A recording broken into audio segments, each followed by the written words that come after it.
जय श्री कृष्ण। अब हम आरंभ कर रहे हैं गीता जी का अध्याय 6, ध्यान योग।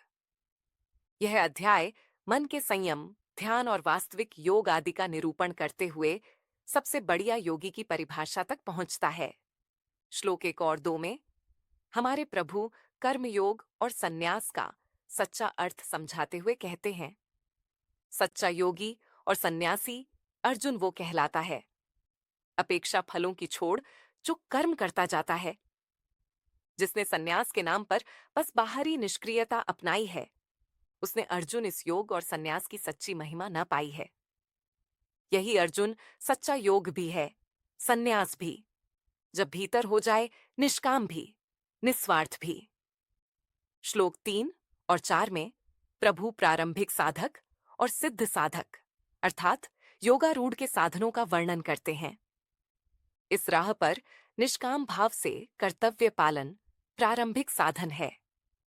योगारूढ़ हो जाने पर मन की शांति के द्वारा होता आराधन है। जो साधक न तो अपने कर्मों में ही आसक्त है, फलस्वरूप मिलने वाले भोगों से भी विरक्त है, वही तो पार्थ अपने मन को सही अवस्था में लाया है, जहां उस योगारूढ़ ने सन्यास का सही अर्थ पाया है।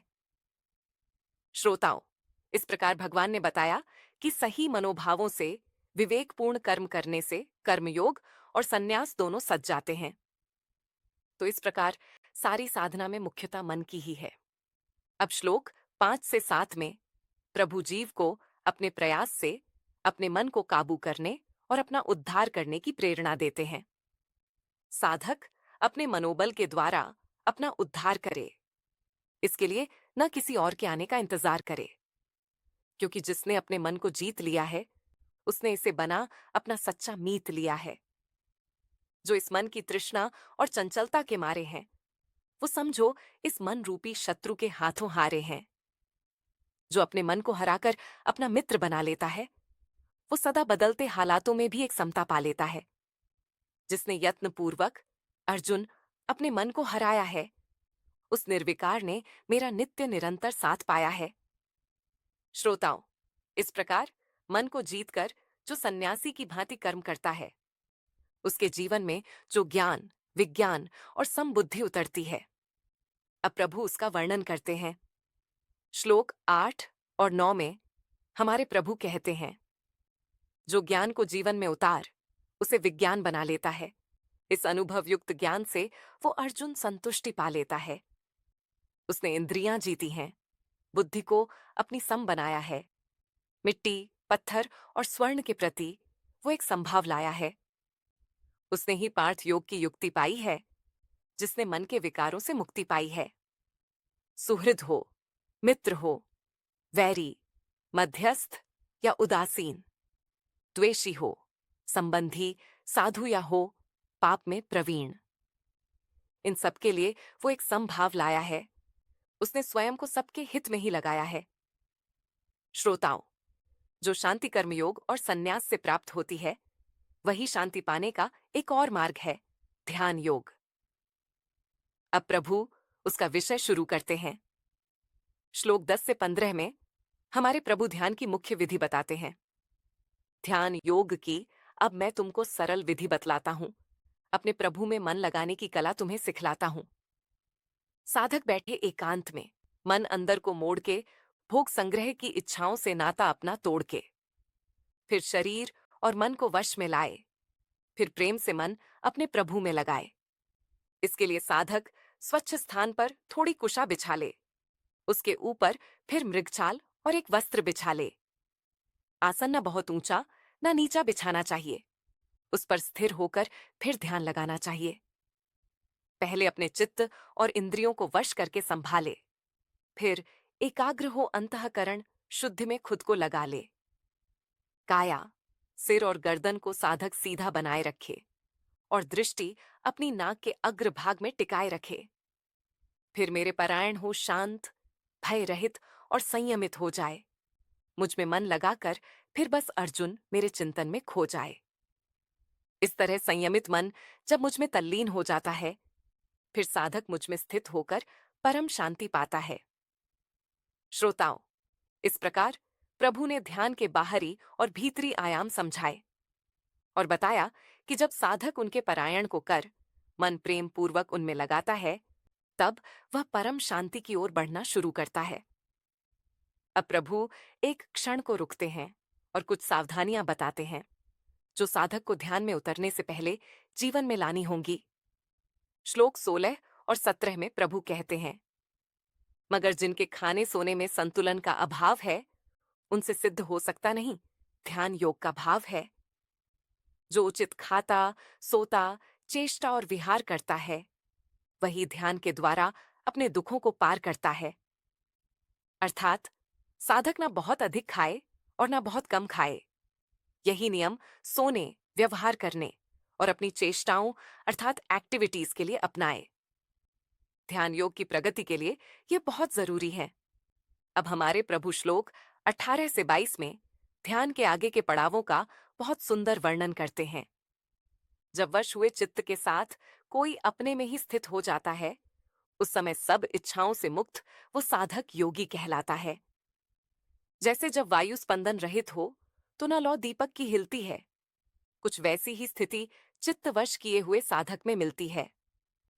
ध्यान करते करते जब साधक का चित्त हो उपराम जाता है अपने स्वरूप दर्शन से, तब वो एक अद्भुत विश्राम पाता है। उसके आगे फिर परम आनंद का स्वाद आता है जो इंद्रिय बुद्धि से परे और अनंत कहलाता है। यहां पहुंच फिर साधक परम तत्व से कभी विमुख नहीं होता, क्योंकि इस आनंद से ऊपर उसके लिए कोई सुख नहीं होता। अब चाहे कोई बड़े से बड़ा दुख भी आए, साधक को इस परमानंद से हटा ना पाए। अर्थात जब चित्त इच्छाओं से खाली होने लगे, तब असली ध्यान आरंभ होता है। उसके बाद जीव अपने स्वरूप में विश्राम पाता है और उसके बाद पूर्ण अवस्था में वह प्रभु के परम तत्व के परम आनंद को पाता है। इस स्थिति में पहुंचकर उसका ध्यान सिद्ध हो जाता है और फिर वह कभी प्रभु से विमुख नहीं होता। अब हमारे प्रभु श्लोक 23 से 29 में साधकों को इस मार्ग में लगने की प्रेरणा देते हैं और इस साधन से मिलने वाली अद्भुत प्रेम पूर्ण स्थिति का वर्णन भी करते हैं। जो दुखों के संयोग को मिटाता है, वही तो इस जग में योग कहलाता है।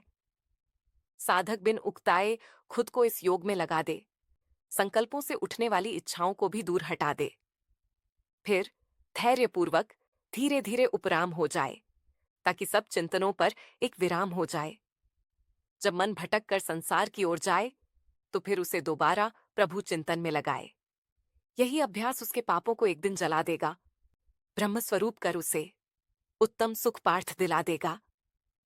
इसीलिए अपने मन को बार बार प्रभु में लगाते चलो, पाप रहित आनंद की ओर एक एक कदम बढ़ाते चलो। एक दिन तुम सबको खुद में और खुद को सब में देखोगे, फिर आगे बढ़कर मुझ में सब और सब में मुझको देखोगे। श्रोताओ, अब हमारे प्रभु अर्जुन को साधक की सबसे ऊंची अवस्था तक ले आए हैं। ये वो अवस्था है जहां प्रेम और भक्ति से भरे हुए भक्त को हर ओर प्रभु ही प्रभु दिखते हैं। इससे ऊपर कोई अवस्था नहीं होती।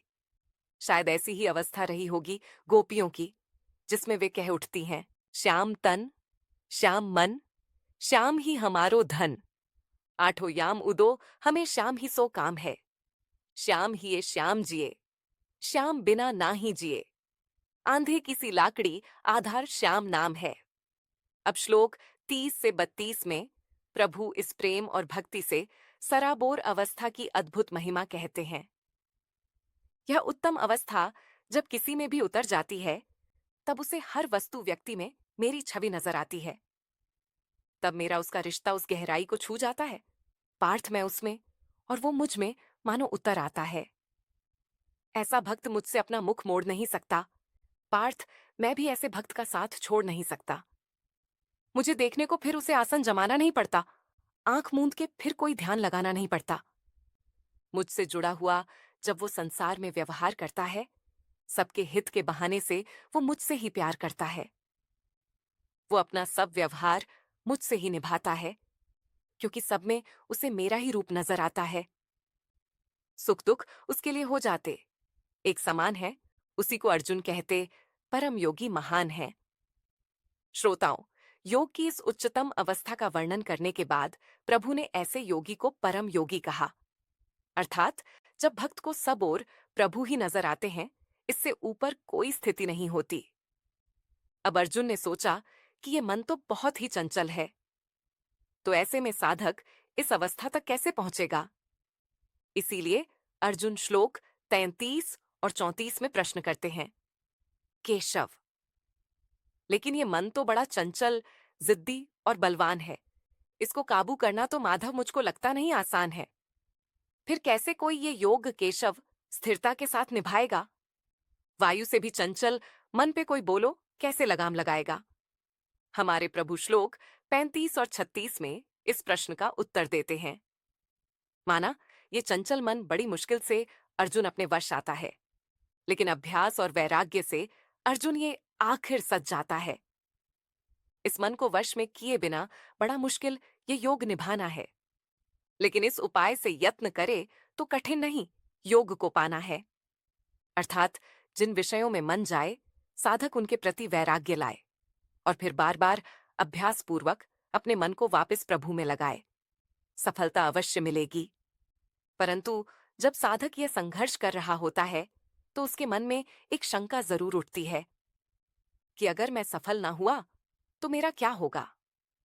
इसी को लेकर अर्जुन श्लोक 37 से 39 में एक बड़ा ही हृदयस्पर्शी प्रश्न पूछते हैं। अगर कोई संसार का आश्रय पूरा छोड़कर श्रद्धा आपके बताए इस साधन में जोड़कर आपके भरोसे इस मार्ग पर तो आता है, मगर योग सिद्धि तक पहुंच नहीं पाता है, तो वो दोनों ओर से कहीं भ्रष्ट तो नहीं हो जाता?